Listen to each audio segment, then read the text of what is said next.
ప్రభునందు ప్రియులైన మీ అందరికీ సర్వశుభాలు. ఈరోజు ఆదర్శ కుటుంబం ప్రిస్కిల్లా ఆకుల జీవితంలో నుండి ప్రత్యేకమైన ఒక విషయంను ధ్యానం చేద్దాం. వారు కలిసి కాపురం చేయుచుండిరి. పౌలు అదే వృత్తి గలవాడు గనుక వారితో కాపురం ఉండెను.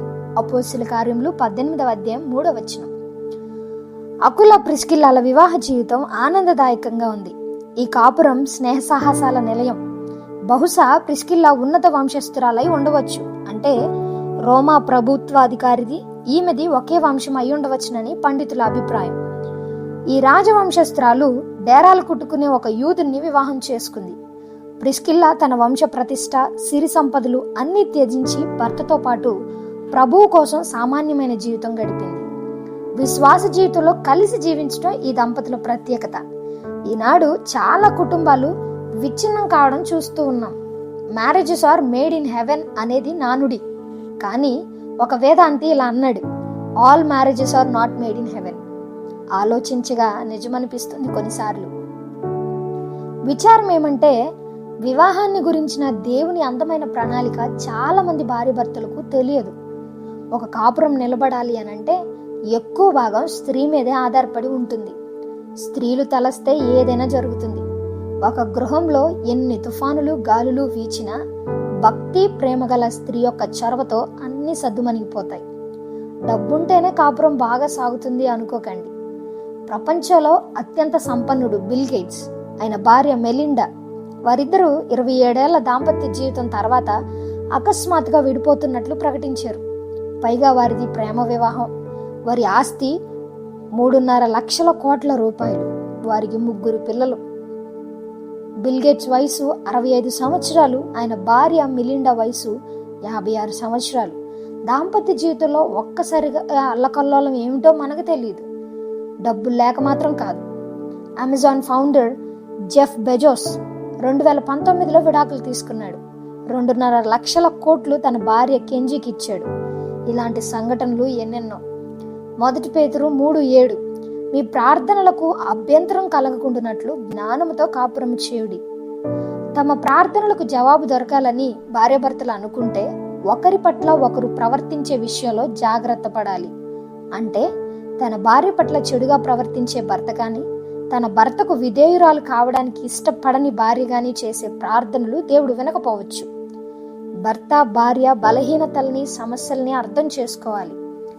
ఏ స్త్రీ అయినా శారీరకంగా బలహీనురాలే అని వాక్యం చెబుతుంది. పురుషులు తన భార్యని నిష్ఠూర పెట్టకూడదు. అకుల ప్రిస్కిల్లాల కాపురం కమ్మగా ఉండడానికి కారణం భక్తి సమపాళ్లలో ఉండడమే. అందుకే వీరిది నేటి క్రైస్తవ సమాజానికి ఆదర్శ కుటుంబం. వారు కలిసి జీవించారు. స్త్రీ మానసికంగా బలహీనురాలు కాదు, అందుకే మొండిపట్టు ఉంటుంది. విశ్వాసులైన స్త్రీలు మొండిపట్టు విడిచిపెట్టాలి. భర్తల్ని హింసించకండి. సామెతల గ్రంథంలో ఇలా సెలవిస్తా ఉన్నది, నెనరుగల స్త్రీగా ఉండాలి, యోగ్యురాలిగా ఉండాలి, జ్ఞానవంతురాలిగా ఉండాలి, సుబుద్ధి గల భార్యగా ఉండాలి. అలా ఉంటే ఆ కాపురం పరలోకమే. సామెతలు 31:10, గుణవతి అయిన భార్య దొరుకుట అరుదు, అటిది ముత్యముల కంటే అమూల్యమైనది. అరుదు అంటే చాలా తక్కువ అని అర్థం. భార్య దొరకడం అరుదు కాదు, గుణవతి అయిన భార్య దొరకటం అరుదు. మంచి చదువు, అందం, ఉద్యోగం గల భార్య దొరకవచ్చు. ఒక్కతే కూతురైన భార్య దొరకవచ్చు. తెలివి గల భార్య దొరకవచ్చు. ప్రేమించిన భార్య దొరకవచ్చు. ధనవంతురాలైన భార్య దొరకవచ్చు. కానీ గుణవంతురాలైన భార్య దొరకడమే అరుదు. చదువుకున్న భార్య చదువురాని అత్తమామల్ని, ఆడపడుచుల్ని హీనంగా చూసే అవకాశం ఉంది. ఉద్యోగిని అయిన భార్య ఇదంతా నా సంపాదనే అని గర్వంగా ఉండొచ్చు. ధనవంతురాలైన భార్య తన ధనాన్ని బట్టి అతిశయించి అసలు నేను లేకపోతే మీరెక్కడున్నారు అనవచ్చు. అందమైన భార్య తన అందాన్ని బట్టి అతిశయించి ఇతరులని అసహించుకోవచ్చు. తెలివి గల భార్య తన తెలివిని బట్టి మురిసిపోయి అసలు ఈ సంసారం ఇంతవరకు వచ్చిందంటే నా తెలివిని బట్టే వచ్చిందని భర్తను తక్కువ చేసి మాట్లాడొచ్చు. అయితే గుణవతి అయిన భార్యలో ఈ అవలక్షణాలు ఏమీ కనిపించవు. అందుకే అటుది ముత్యము కంటే అమూల్యమైనదని బైబిల్ చెప్తుంది. పుట్టింటి దగ్గర నుంచి ముత్యాలు తెచ్చే భార్య, ముత్యాలు వేసుకొని వచ్చే భార్య ఉండొచ్చు కానీ అసలు గుణవతి అయిన భార్య ముత్యమని దైవ గ్రంథం చెబుతుంది. సామెతల గ్రంథంలో ఇలా సెలవిస్తా ఉంది, వివేకము లేని సుందర స్త్రీగా, మూఢురాలుగా, ప్రాణము విసిగించే జగడగొండిగా, గయ్యాలి భార్యగా ఉంటే ఆ కాపురం నరకప్రాయమే.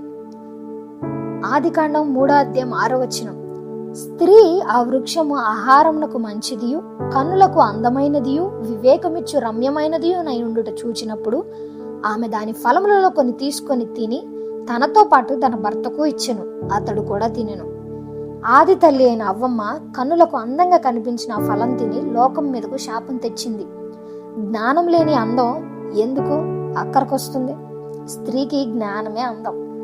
ప్రతి పురుషుడు తన భార్యకు అందమున్నా లేకున్నా ఆమెను ప్రియమైన దానిగా ఎంచాలని బైబిల్ చెప్తుంది. పైన పేర్కొనబడిన స్త్రీలు అలవాటుగా మొక్కుబడిగా మందిరానికి వస్తారు. వివేచన లేని భక్తి, నామకార్థపు భక్తిని కలిగి ఉంటారు. ఇలాంటి భక్తిని, ప్రార్థనను, ఆరాధనను దేవుడు అంగీకరించుడు. అకుల ప్రిస్కిల్లల కాపురం పరలోక వాగ్దానాల గుణగణాలమయం. నూతన దంపతులారా, భార్య భర్తలారా, మీ కాపురాలు ఎలా ఉన్నాయి?